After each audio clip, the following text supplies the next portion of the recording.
takes a day to get to this tropical land from the snow-clad countryside of your home. It is warm as you expected and hoped when the passengers file out of the airplane onto the tarmac. Smells of industry, smoke, moist and rotting foliage, food and jet fuel all mixed to greet you. You're traveling alone. You've set yourself upon a vast plain of uncertainties. Uncertainties for the future.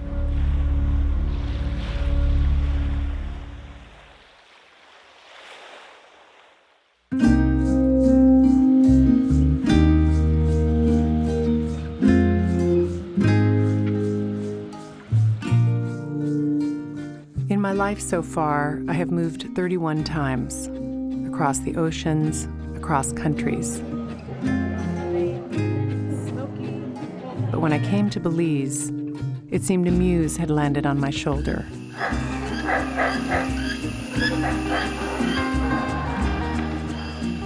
Certain places lend themselves to you wholly, and for me, that place was this little Central American country.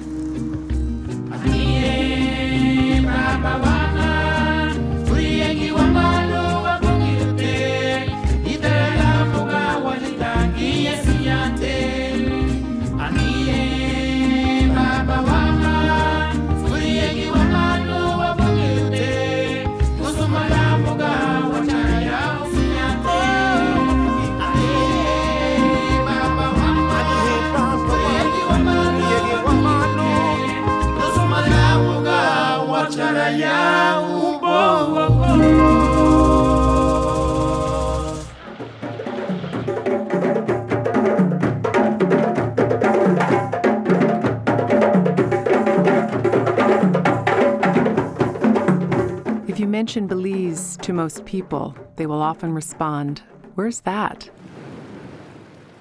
Many assume it is a Caribbean island, but it is in fact a part of Central America. My family origin is Creole on my mother's side, but my dad is Garifuna. Creole and Garifuna mix. So local people put it together as Gio. My family is Maya, Kekchi Maya, by 100% by birth. I am a Mennonite because that's just largely the culture that we are. But I'm also a Belizean because that's home. I came to Belize and found a story. A story of a place, the story of others, and the story of myself. Along the way, I met many expats. I was born in Barcelona. There must be a reason for me being here. No, I feel like this is home. My mom is Indian, East Indian, and then I have the African on my father's side. I worked in London for a while, wearing a three-piece suit, a stiff collar with collar studs. What was pivotal in my life was when I ran away and joined a Mexican circus, as we all do. You're saying, what am I going to do? What old bag-itis catches up with you? Behind every door was another story. Another person who had the drive to change their life and to risk for a time getting lost. Why do you leave the places you know and love? What are you looking for? And what do you find?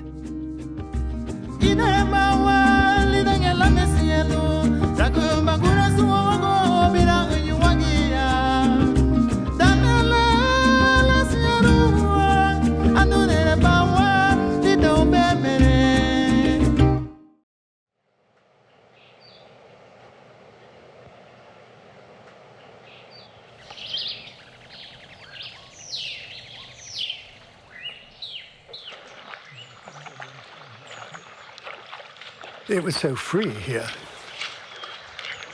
There was nobody checking up on your life at all. You could just live it as you wanted it. And there was no question what I wanted to do. The rest of my professional life was to make nature films.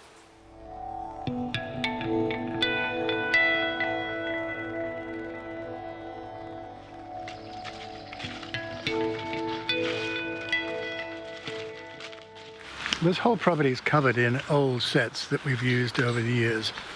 This whole complex here was built specifically for filming vampire bats. A film crew came down here and they wanted to imitate Noriega's prison cell. Vampire bats used to come in and bite the prisoners, and so they wanted to simulate that. I lay down here for about 2 hours and I could feel the bats flying around. Finally, one landed plop on the bunk. And they've got these heat sensors in their noses and they can find where the blood is closest to the surface. And I thought, any minute now, boy, he's going to bite. Sure enough, bim, it didn't hurt much. Then I felt his tongue licking the wound like this.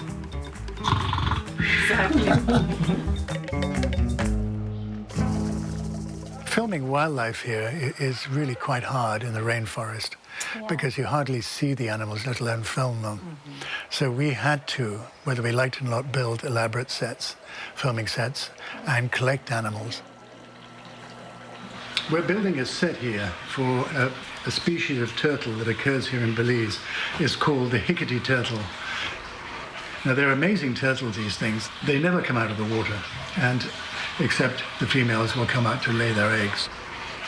This will be full of water, and the actual nest for the turtle will be right at this spot here.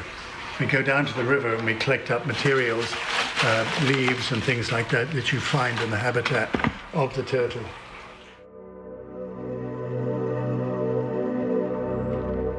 I've had a pretty varied life, I must say. I was born in India, and I just happened to be there at the right age when a French director, Jean Renoir, wanted a boy, and they asked me to be in the film. Elizabeth. I don't like spelling, I like turtle. One day you have to learn how to spell. Imagine a man who couldn't go to office and sign letters and read the newspaper. I don't want to be any of those men. Bogey's best friend was Kanu. They had a life separate from ours. Bogey didn't like toys. He played with lizards and turtles.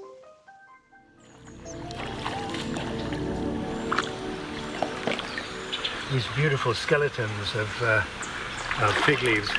They're just so beautiful, you know, they're so fine, lace-like things. And I was, I think, 18 and a half, almost 19. I was living in London with some very good friends in my family, and they were looking for somebody to help run a sailing boat that was going to the Galapagos Islands. I had zero experience with boats at all, but I said, sure, I'll try anything, you know. And in those days, there was nobody going there. I spent a total of 9 years there. You didn't get lonely. I mean, were there possibilities for romance? And I mean, the women on board ship. On board ship. Yeah. Just oh yes. Yeah. Oh, yes. No, they were. You know, I won't go into that one. Belize, when I came here, it still echoed the Galapagos in its wildness, you know, and that's what really attracted me here.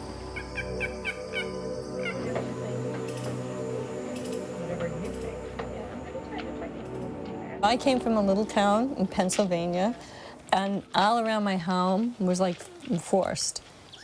And I loved the forest. And I used to bring home snakes and frogs. And a lot of kids do that. A lot of kids like animals. But I never grew out of it. There's a female tarantula in there. And what she does, the females dig burrows. The males roam. When they find a burrow, they drum. The female knows that's a male coming. I met Carol very early on in my filming career. I met her down in Panama. She had all the necessary qualifications for joining the film. Excuse me? Actually, here's a real story. I was in Panama and I was doing research with a lot of different researchers. Here comes a filming person, and we didn't like filming people around because they always bothered us. But then I saw Richard, and Richard was asking me really good questions about, you know, the film. I knew he knew about wildlife, so I accepted him, and then I wanted to start learning more about filming. And he said, do you want to come to Belize? And when I learned about Belize and the different habitats and how beautiful it was, I was there. And I just dropped everything and came to Belize. That's the real story.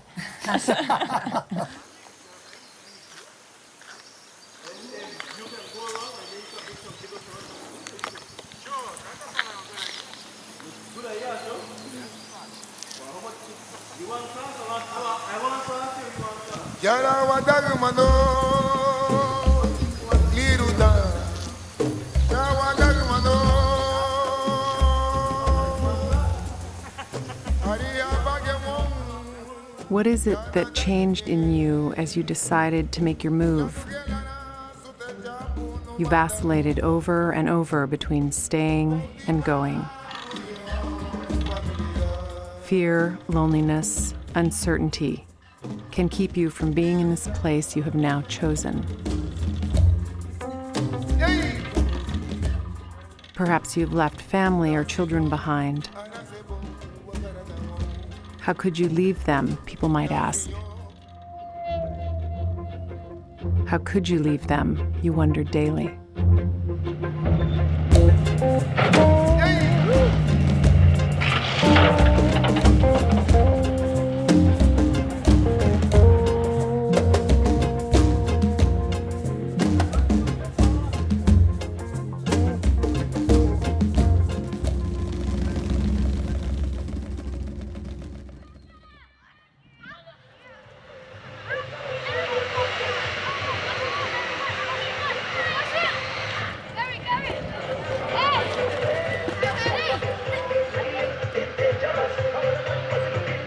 I don't have all the colors that you need. Yeah, but I have some in the same container.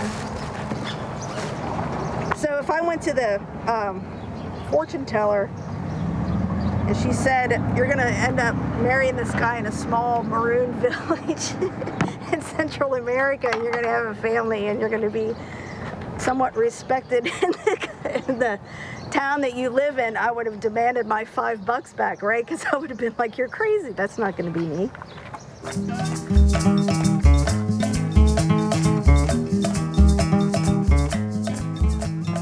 Yeah, so about 22 years ago, I was hopping freight trains in the States, dumpster diving in Minneapolis. And while I was hopping freight trains, I met this woman who has land here in Belize. And I didn't even know where it was. And it just sounded great.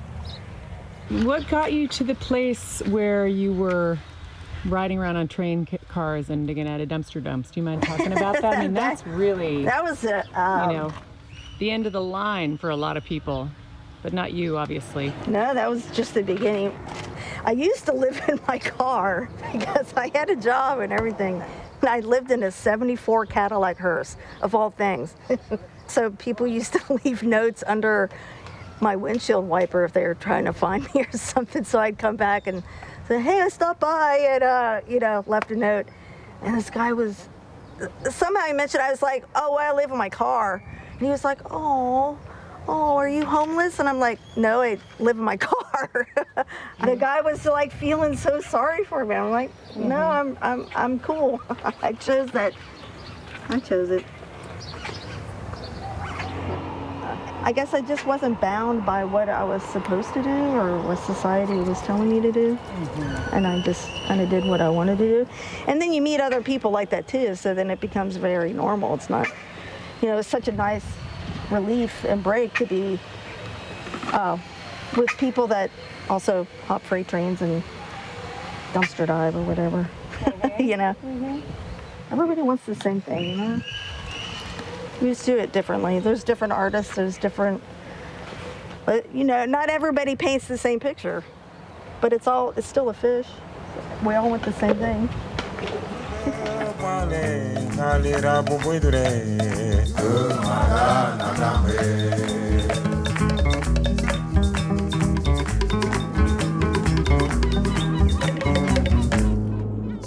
I was born in St. Lucia in a small fishing village called Canaries.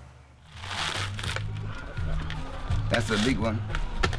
I became one of top 3 students in my village. My intention was to study medicine, to become a medical doctor. It was 3 of us, but the principal gave the 2 the scholarship. He never gave me my opportunity, not giving me the scholarship. So I was like so pissed off, I never went back to that. So I decided to learn skills.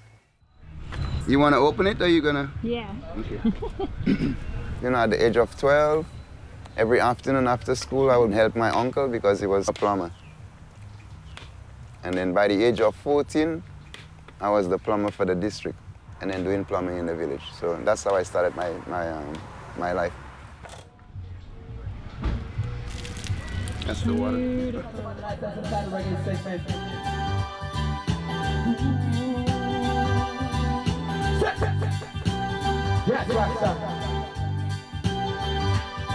Don't worry about it, 'cause everything is gonna be alright. When I came to Belize, the restaurant was never in my dream. When I opened the restaurant at the time was because I was a vegan and I wanted to introduce vegan and vegetarianism in the country. In fact, in the entire Central America. So the idea was to promote, you know, like holistic living. And then coming to Belize gave me that opportunity, like you might want to say. But you said at one point that you went away to the jungle to live in the jungle. Yeah, I did that when I was 17. I just got tired of society. It was just like getting a fight down from society. So I said, you know what? I'm just gonna walk away from society. I gave my brother all my tools and then I took off. But it was also a learning experience for me too.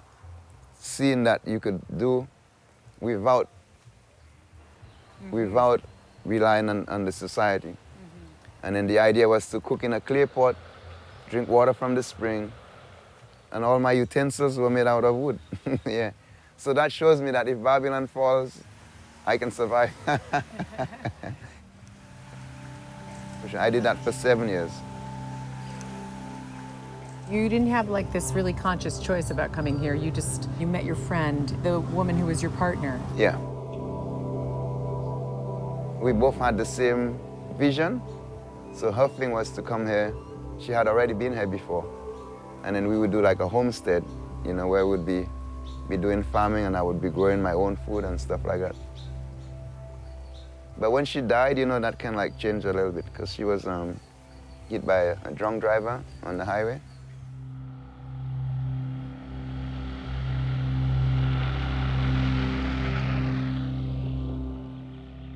When I became a Rastafarian, I was looking for a new name, which would be only me carrying the name. I decided, well, the gomye is a tree at home we use to make dugouts. And it's a very solid wood, it's very hard, and it grows on a cliff. I decided to take an M out and make my name, which is gomye. Because we were born or created in the image and likeness of the Creator. I would say Jah instead of God. We are like a tree planted by the rivers of waters that bear seeds or fruits in due season. I got 2 girls and a boy. So that's one of the reasons why I'm gonna end up staying here. And I would like to spend the rest of my life with them. So to show them that, you know, I'll be there for them.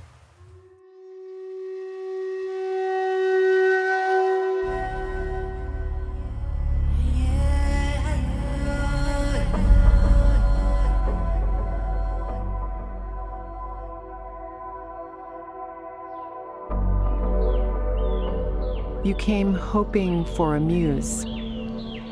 Those things often camouflaged until you learn how to see them.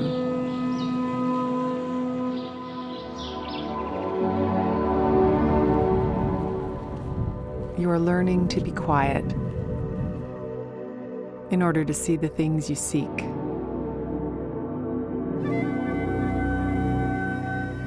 Certain only of the uncertainty.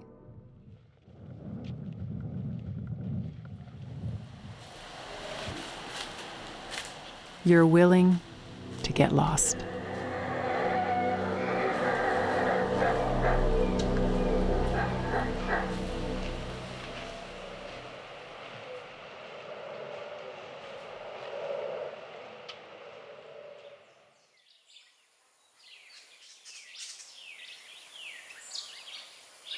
We arrived on a Sunday.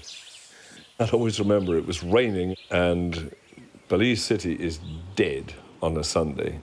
And in 1977, it was super dead.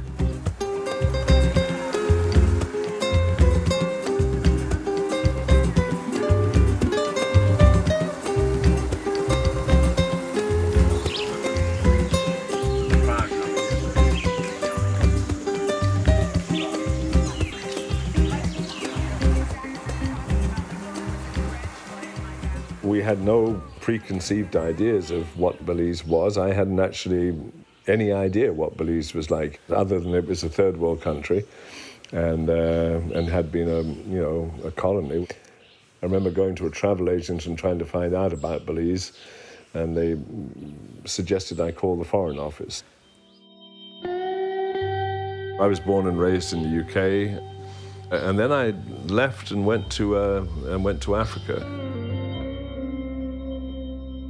And then after 3 years in Kenya, moved back to the UK, and then realized, man, I don't know, life was very different.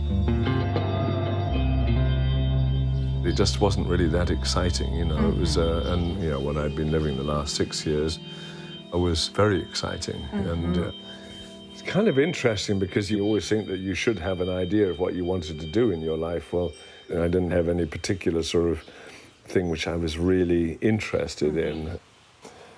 I just liked this wild living.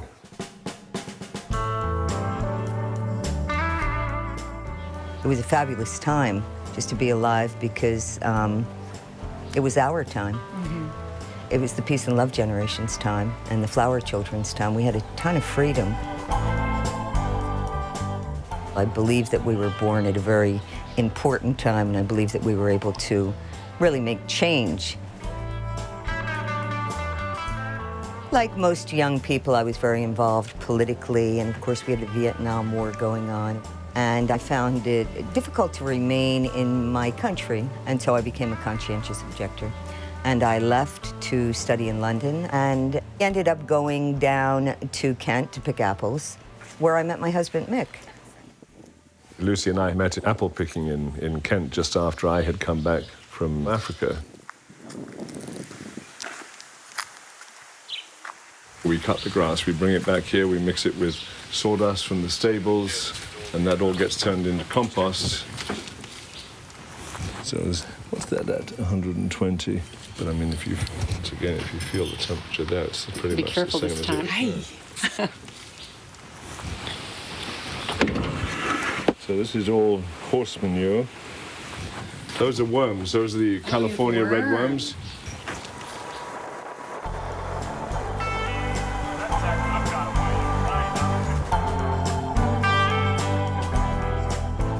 In those days, we just traveled, you know, but we always traveled and worked. We ended up deciding to travel to Belize together.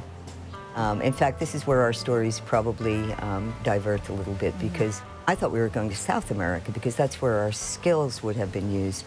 I taught English as a foreign language, which I couldn't do in England or in any English-speaking country. Did you drive down? No. We caught a Greyhound bus from Boston. We went all the way down the East Coast, right the way down to Miami.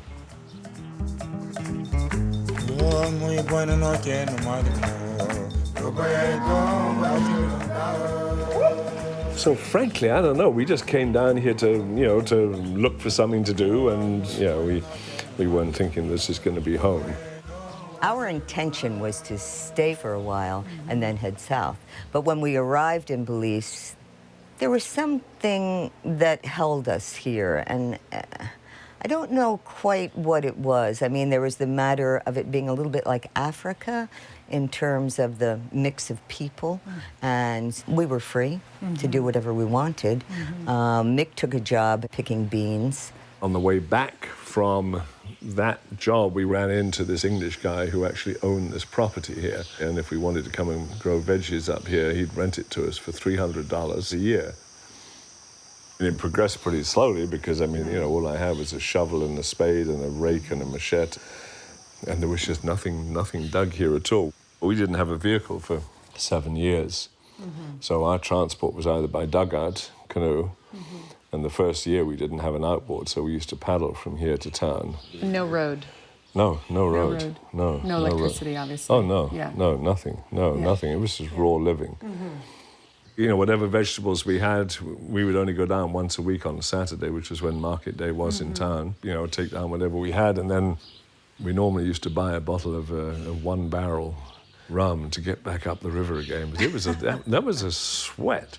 Yeah, but that's how it was. Yeah. And if we didn't go by them, then we went in on horseback. We had one horse, so. I never, ever wanted to go back because I didn't know what I would be able to do. That's what I was running away from in the first place, was not so much civilization, but just, you know, what am I going to do? Lucy, I don't think, was particularly enamored with the farming side of things, and I think there were times when she thought, what the hell are we doing down here? Loneliness, despair, questioning oneself about what we were doing. We weren't able to do anything but sustenance. We were living on $15, $20 Belize a week, you know, with 2 children. It was rough. You could never, ever seem to get ahead.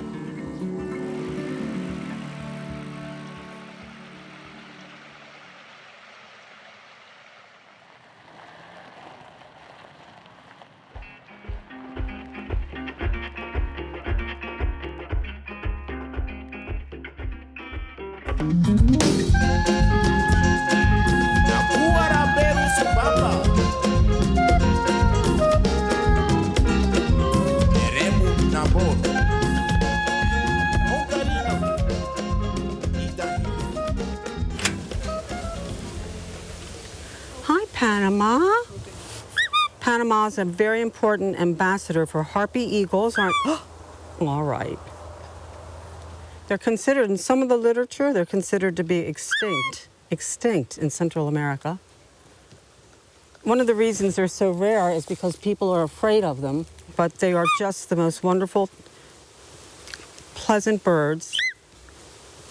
I've always had a strong attraction to wildlife, which was hard when you're living in Baltimore. It's not exactly teeming with biodiversity. After school one day, I saw this ad in the paper that said, girls wanted as dancers in a Mexican circus. I don't know what's going to happen. Sketchy. Yeah. And I became the lion tamer in this circus as well as dancing for a year. And without really any background. If you have the whip and you know how to crack the whip, you can be a lion. You could do it. You could be a lion tamer. I could. Yeah, if you know how to crack a whip. They're already trained. Yes, They just respond to certain cues. Alex, do you have to clap for him. Can you believe your eyes? That boy can alley up. I don't believe it. What a guy! His mother was a sheep killer. Yes, she was. Don't tell me she wasn't. Of course she did. And so she was pregnant when we saved her. That's how we got him. Yeah. What a guy! What a guy! I was going through this really hard time in my life. Should I go back to graduate school? Well, after you spend a year in a circus, going back to graduate school isn't real high on your list. And it didn't feel right. And during that confusion, I got a letter in the mail from Belize. It had a return plane ticket. It was from a man named Richard Foster. He said, look, I know you don't know me. I don't know you. I'm in desperate need of a film assistant. Enclosed, please find a round-trip ticket to Belize. You have nothing to lose. Put all my stuff in storage, and that's how I got here. Oh, that's a great story. I want somebody to send me a letter like that.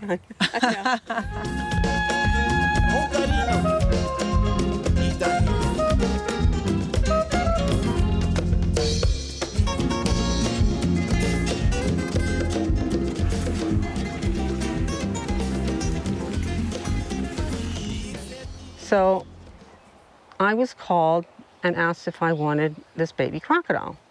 I said, wow, you know what? I don't know anybody. I did a little research. I found no one who's raised an American crocodile from a baby. You want to give her a snout stroke? Sure. She's very sensitive to being touched.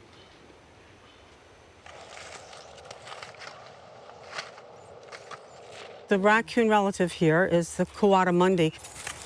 What they like is scent. They like to rub any scent into their skin, and that's how they communicate. In the wild, they use flowers, they use smelly things, and that's how the troop stays together. Their favorite scent is Bodman. It's cheap perfume. I mean, it smells awful. We completed Richard Foster's documentary, and something happened where they shot Richard off to Borneo, and I was left in charge of the animals. And there was no money. Richard's gone. I need to feed the animals. I'm not going to get rid of any. They're my friends. Now, Richard, being a wonderful person, had a little bit of following. So they thought a jolly good outing was to go to Richard's place and see his little animal collection. And who would have to show them around? Me. So I thought, okay, you know what? They're going to have to pay now. And it became something people would do on the weekend. Hey, Bobby. Wow. Mr. Top Predator. Closer, warm, warm. Come on, you can find it. Oh, for God's sake. What about your family? How did they feel about these endeavors? Total rejection. They weren't exactly signed on to this career move. But, you know, what are you going to do? Mm-hmm. Follow your heart. Yeah, well, you're lucky enough to have known what that path was, Yeah. you know.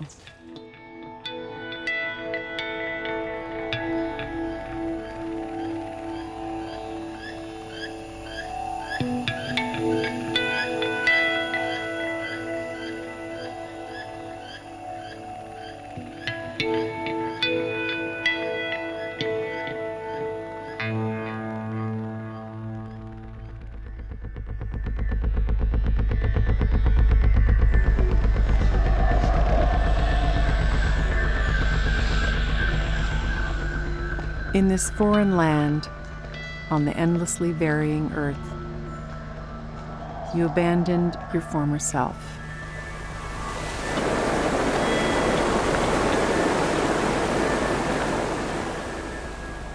You awaken to the smells, sounds, sensations of this place, changing, morphing, growing before all your senses.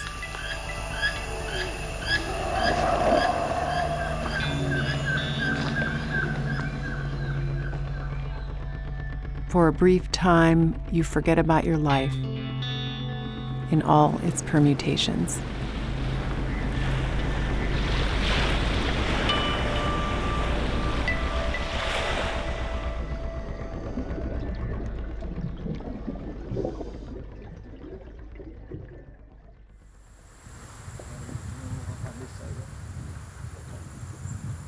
I let me, man. You just give me a call while he text anything and we'll set up something. Yes, man. You don't know, I don't for whatever. You know how we hang, how we does it? Yeah.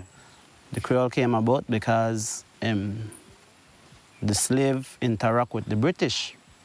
That's why we talk broken English. That's where Creole came around, because we try to speak like the English people.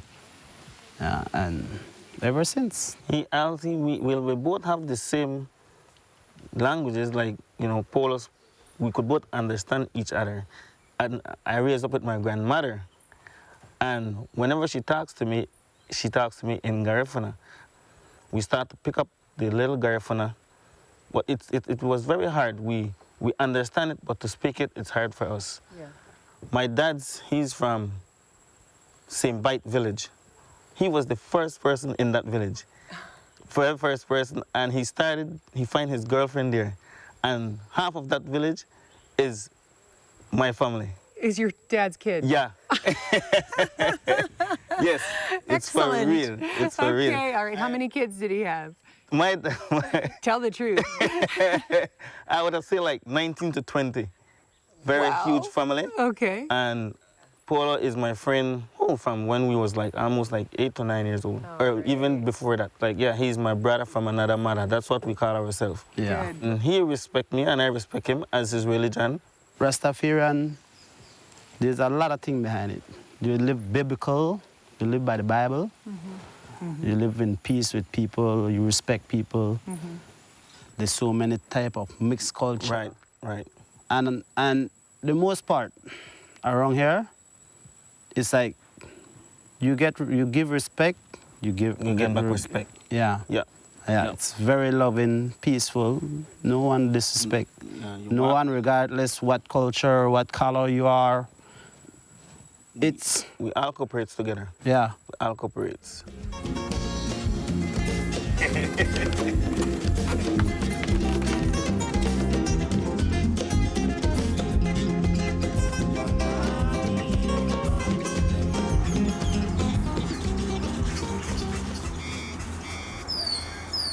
This house was pre-cut in England and brought over here by an Englishman. And my grandfather came out here to work for him and bought this property from him. So then it just went down the ladder from my granddad to my grandma, my mother, and then myself. It was completed in 1865. So just about the time that the Civil War Yes. And ended. the families that came down here, they just got out of the U.S. like a lot of other Americans did, you know, Southerners, because they had lost the battle. And probably just wanted to get out of the whole area, you know. And they came to Belize. Why Belize, I don't know. It was a British colony, but there were just as many black folks around as there were over in the U.S., so. My dad was a young American who came out here to work in a mahogany camp. But he also was a Southerner, and as long as the old boy didn't have too many drinks in him, he was all right with the blacks.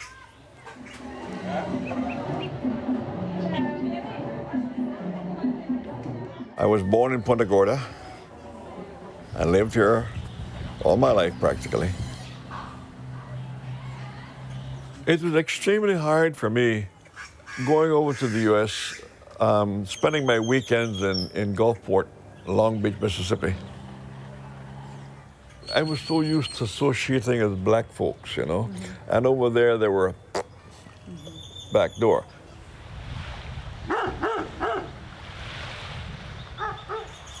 You know, I have no interest in going back to the U.S. I am quite happy in my peaceful little Punta Gorda.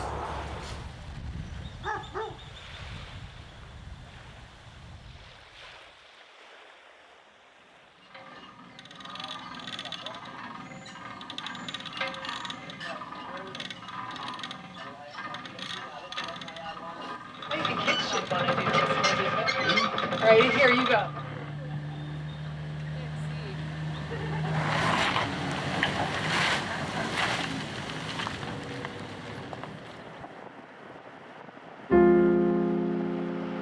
We Mennonites have kept ourselves separated. We don't have any neighbors that aren't Mennonite. We have our area and we don't sell to outsiders and other nationalities. And so we're different in that way because we develop our own communities like that.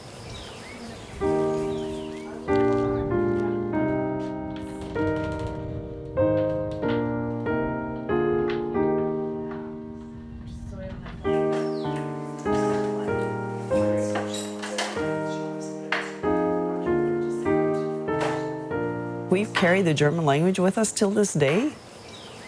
Ja, ik woon hier met mijn mama toe. En ik had 2 broers en 2 zusters. 2 broers en 1 zuster wonen hier dichtbij met haar kinderen toe. En 1 zuster woont in Canada met haar familie toe.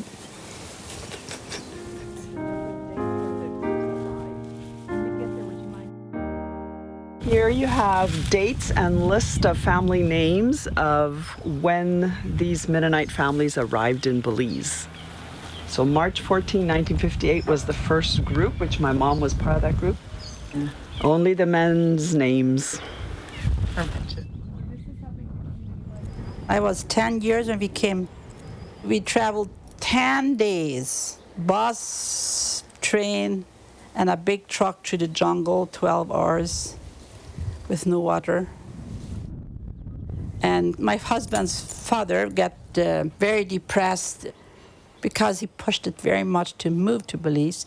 And when he saw how hard it was, he started to feel bad and guilty because that would be his fault when people would die for hunger. But I remember my parents talked from, will we make it? Would we have enough money before we earn money? I remember they talked from that, yeah. Mennonites have a relentless work ethic if you're a true Mennonite. And that will reflect, if you look at our community, we came to Belize with almost nothing. And what we produced here, we did it ourselves, right? In '48, they moved from Manitoba, Canada to Mexico, and then they stayed in Mexico 10 years, and then they moved to Belize. They wanted the greenness of this land, like the tropics looked inviting to them, and farming was big for them. And also always wanting a kind of a quiet place, because they were pacifists and they were always scared of being drafted into army and stuff. And language was a big thing back then. Like, I think they were feeling threatened that they needed to switch over to English in Canada. So I think that was one of the reasons that they're like, okay, we need to, separate ourselves a little further. I see a day when we're going to get into trouble because of our isolation, right? To me, it's very important that we integrate, that we learn to live with each other. I mean, I'm involved in the business side, and I interact with the common Belizean person every day of the year, basically. So I would like to see us welcome members into this community, not based upon the color of their skin, but based on the content of their character. It's something that we have to work on.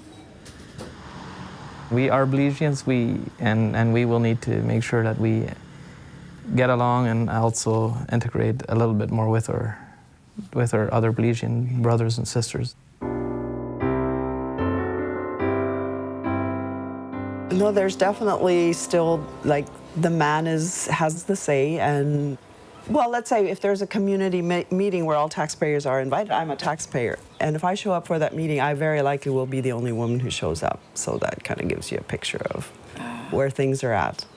Well, you see, that's where I'm not so Mennonite. Okay.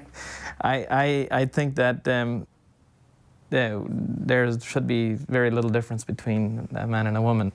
Alvina and I, we would see most things eye to eye. I don't allow it to confine me and define me. So, and I think I kind of enjoy, irritating the system a bit. Good for you.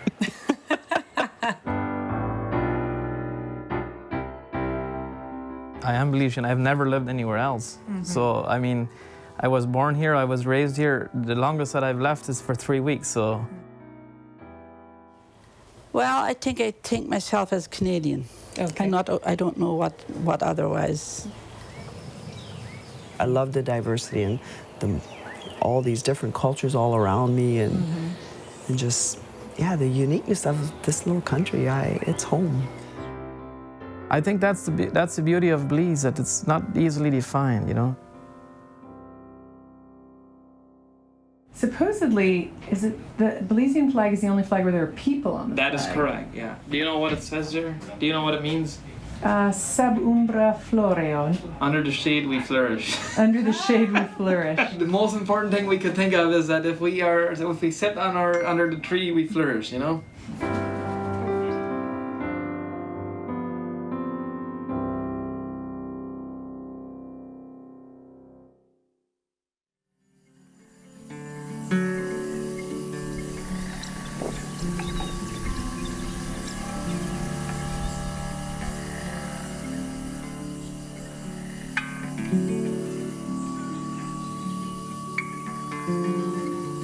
During this time away, you think of the things you could bring home, if that place is still your home. The stories you might share, the more complete version of yourself that you might hold on to.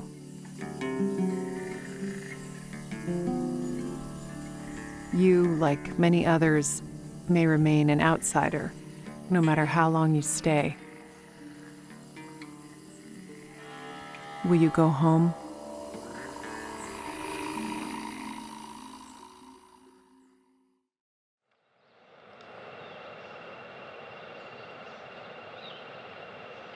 But you leave San Ignacio and you just go into this gorgeous, gorgeous river. And we used to bring everybody in by dugout. We had people kind of rolling through. Friends of Lucy's come to stay with us in our little funky little house. They loved it. They thought it was the cat's whiskers, and they'd send other people down. It was costing us. People say, "Oh, we thought so-and-so said you'd love to see us," or, you know, and yes, we do, but I mean, we're trying to survive, and we didn't tell people that. We said, listen, if people wanted to come, you know, then maybe we'll build a little place and we can charge them something. It was kind of a crazy idea. Mick and I had a big argument over about, he wanted to move into chickens and poultry, staying with the farming theme. And I said, well, why don't we do something with this tourism thing? I really think we can do something. So he actually embraced it. Nobody was doing this kind of tourism at all. We had birds, we had lovely rivers, we had forests, we had, you know, things which I thought people would like. How often do people actually really get to see the true jungle? You know, everybody thought we were nuts. You know, what are these two hippies doing down here? You know, what do they think? We have chaya, we have eggplant, we have basil. The only thing with this drip system is that the bottom end always stays too wet and the top end stays too dry. They should have been run across the hill with the lay of the land. We had a number of Europeans who came. We got on the Backpackers Trail, and people heard, oh, there's this British-American couple living back there farming. If you go and help them, you can stay there. And so we built the cottage ourselves. In fact, his parents helped dig the foundations. Pole construction, stick walls, thatched roof, dirt floor. And we advertised it at the candy shop in town and at the post office. And basically, people came. And that's how Chalk Creek, you know, started off.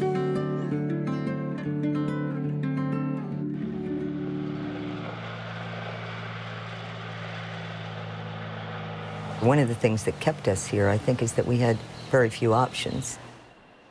We had left our societies, and so we couldn't, like, go anywhere and just slot back in. Well, I mean, our life has been one of integration. I mean, you know, we never had anything when we came here. You know, whatever we have made here has been made with what Belize had to offer. We didn't import any skills or anything else from outside.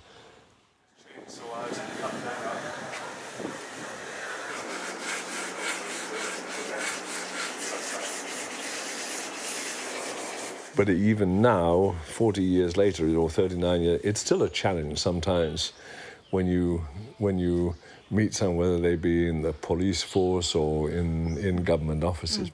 You know, here they got this white boy sitting in front of them, you know, we're really going to fuck with this guy, you know. So, we want to see how much patience he has.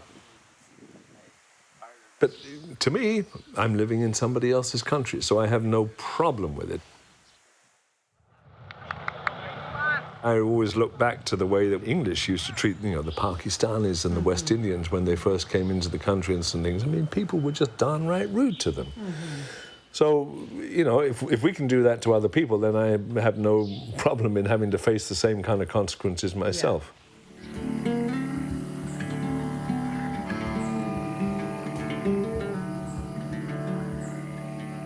It's rather nice when you have no qualifications and you suddenly find something which you really find is just dead cool. You know, I mean, and we were doing all sorts of interesting things. We created everything truly through blood, sweat, and tears. And when you put that much of yourself into your project, into your land, and into what you're doing, it's hard to leave yourself behind, isn't it? Sooner or later in your life, we all have to make that decision about what we want to do, where we want to do it, how we might be able to do it, and we never know whether it's going to be a success or not.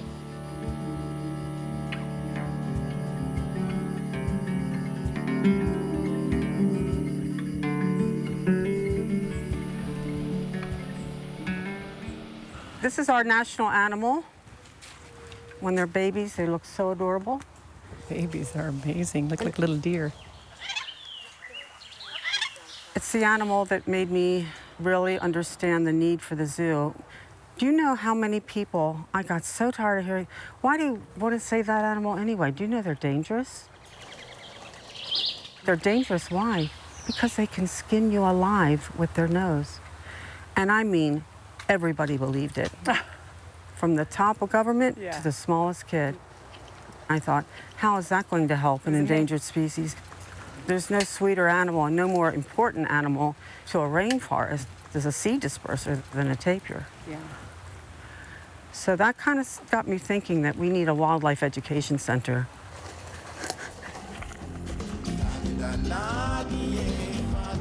Started the zoo January 10th, 1983. All Belizean animals are all rescue animals. They're all animals that would not probably be alive if it weren't for this zoo.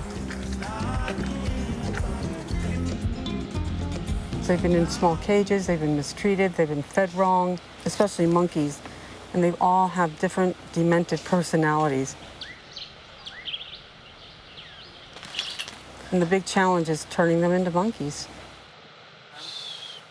You want a peanut butter? Scratch. Yeah. Primatologists told me that when they scratch like that, it's indicative of self-conscious behavior, that they know they're being talked about. What amazed me was, over not that long a period of time, Belizeans started coming. And I still didn't get it. Why are these people coming here to see these ratty cages, a few animals? One late afternoon, this grizzled Belizean guy shows up at the gate and he says, "Is this where you come to see the animals?" And I thought, oh. And I was dead tired. But there's no way I'm turning him away. And every animal he saw, he had a tale about. The anteater was extremely dangerous because it could jam its tongue up the nose of your dog and suck out its brain. And I remember going into the house and getting a notepad because I wanted to write these myths down. People believe barn owls are the bird of death, evil, and misery. And unfortunately, they're usually killed on sight. And they don't hoot, they screech, and they fly at night, and they're ghost-like. What a terrible myth for an animal that eats more rats and mice than any animal on the planet. And then we got to the jaguars, and they were rolling around in the sunlight. This guy broke down and cried right in front of me. I said, "What's wrong?" And he picked up his head and he looked at me and he said, "I've lived in Belize my whole life, and this is the first time I've seen the animals of my country." That's when my life changed. And I just put all my energy into it, and I thought, this country needs this zoo. Yeah. And everybody thought, of course, I'm crazy, I'm this. I had no support from anybody. It was the hardest thing I've ever done, and no regrets. And that's how it started. It's a disease that's worse than your worst detritus, that infection without affection. We call it old bag-itis. Now, old bag-itis catches up with you. One day you're a babe, the next you're a shrew. You look in the mirror and you say, "What am I gonna do when old bag-itis catches up with you?" It's the sprinkles of wrinkles in the corner of your mouth. You squint to read the finer print, your tits start pointing south. You look in the mirror and you say, "What am I gonna do when old bag-itis catches up with you?" That's right, when old bag-itis catches up with you. When old bag-itis catches up with you. Fabulous. Okay, good. I love it. Sign me I up. love it. You're definitely signing you up. Where's he going? He's coming over to see you.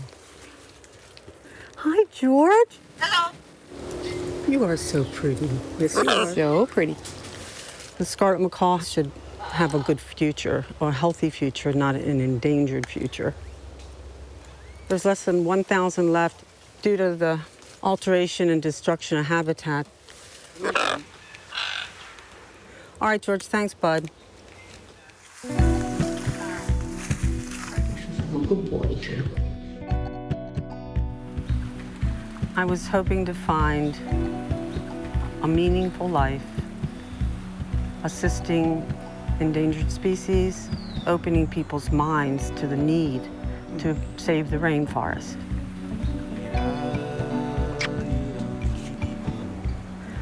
I'm the zoo lady.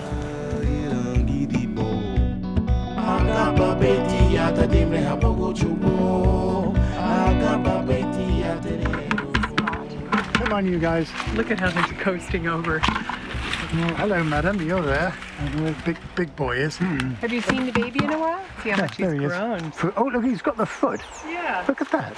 You're not going to be able to eat that. No, big boy's coming along now. He's coming. This is what they do. They go down, and then they suddenly appear in front of you. No shine, no ripples, nothing. You know?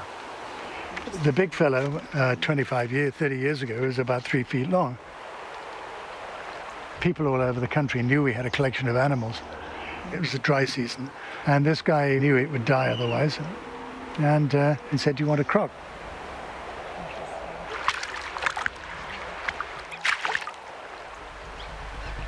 There you go, guys. We got a bigger situation. Officially, I'm Belizean British. You know, I have dual passports, but I don't know. I've been out of civilization, if you like, and the constraints of civilization for so long. I really think of myself as a citizen of the planet, really, not as being a member of any particular social human group. Big male was a star. Happened to be watching National Geographic Wild, and there was a series about cats. It could be easily mistaken for a very large house cat. Margay cats in Central America, and how incredibly well adapted they are for jumping and leaping. And then, hey presto, there was our cat. It's essential they have freshly killed prey. You know, this is also an excellent tool to get him to move around and control him when we're filming him. Okay, right, come on. Off he goes.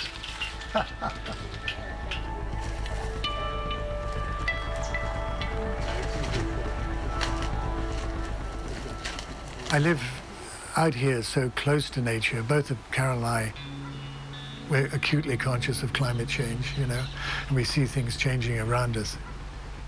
The environment here is really under siege. We're at the point where pockets of really important reserves are going for sugar cane, for corn, for oil. They find oil here. And so that's going to destroy the country. That is going to destroy the country. And it's in every habitat now. I asked scientists, why do you come down here? Because we're losing everything. He says, because you still have something that we can hook onto and maybe try to save. We need to get back in balance with our environment somehow or other.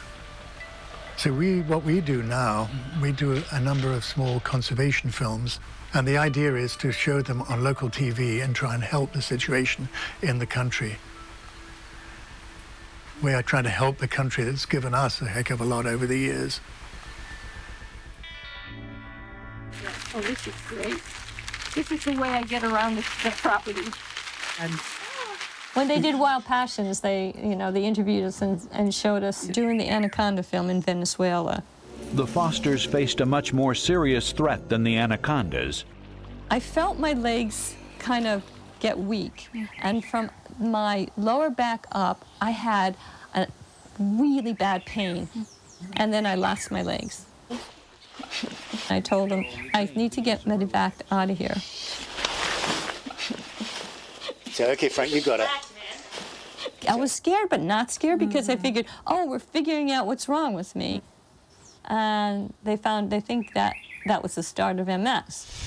So what do we do? Are we going to do end takes? First, let him do this, and then we'll do a front take, and then we'll ask him questions. They go, where do you want to go? I'm going back. Going back into the field. I started this film. I'm going to end it. Forward! You're right hand. I don't know what the future holds now. For us, like health issues, and with Carol, there's no cure for MS, so we have no idea what the future holds for that. What do you got in your mouth? A mango. Give me that. Come here. The last thing I want to end up doing is, rotting away in some home. Right. I would far rather some heavy weight hit me on the back of the head when I'm not looking, and that was it. Bong, finish. That's what I fall off a cliff. A couple of seconds panic, and that's it.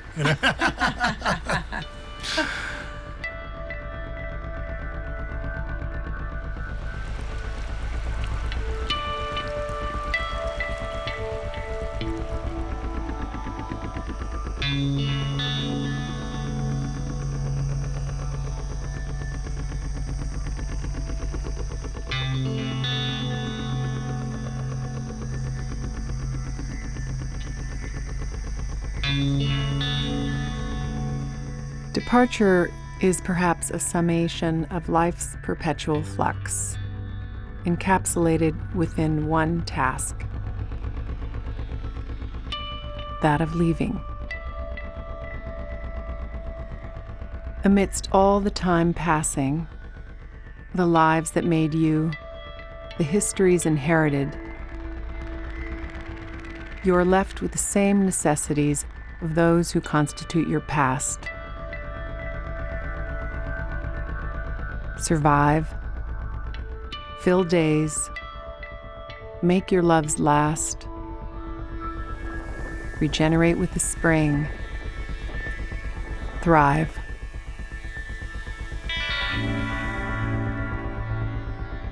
You are left legacies. You will perhaps leave legacies. But it is the places and people you leave, sometimes just as you are leaving, that show you their truest, most memorable beauty.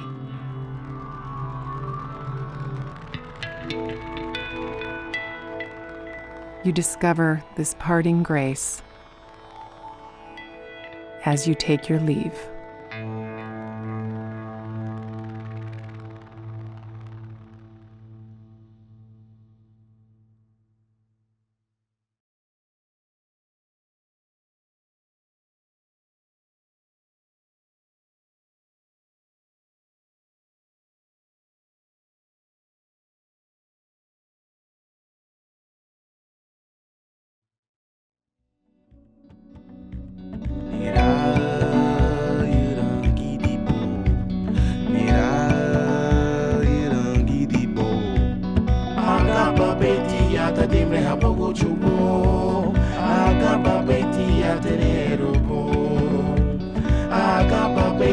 yata yanu hambugu chubo akaba beti yata yanu bo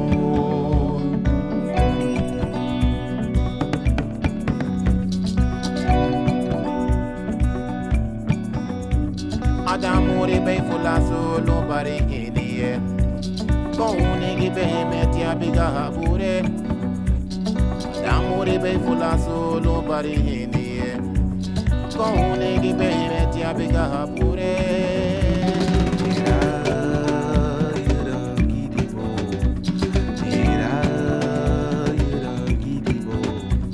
Agaba beti yata dibre hapugu chupo Agaba beti yata lerupo Agaba beti yata yanu hapugu chupo Agaba beti yata lerupo